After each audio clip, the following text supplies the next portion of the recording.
వైఎస్ఆర్సీపీ అధినేత వైఎస్ జగన్మోహన్ రెడ్డికి పేరు రాకూడదనే దురుద్దేశంతో ఆయన ప్రారంభించిన మెడికల్ కాలేజీలను సీఎం చంద్రబాబు ప్రైవేటు పరం చేస్తున్నారని ధ్వజమెత్తారు పల్నాడు జిల్లా యువజన విభాగం అధ్యక్షుడు గుజ్జర్లపూడి ఆకాష్ కుమార్.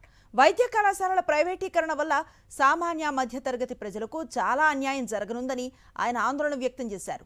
బినామీలు వ్యాపారవేత్తలకు విద్య వైద్యం అమ్ముకునే విధంగా చంద్రబాబు పాలన సాగుతోందన్నారు. వైఎస్ జగన్ పిలుపు మేరకు రేపు ఉదయం 10 గంటలకు మెడికల్ కళాశాలల ప్రైవేటీకరణను వ్యతిరేకిస్తూ చలో మెడికల్ కళాశాల కార్యక్రమాన్ని నిర్వహిస్తామని తెలిపారు.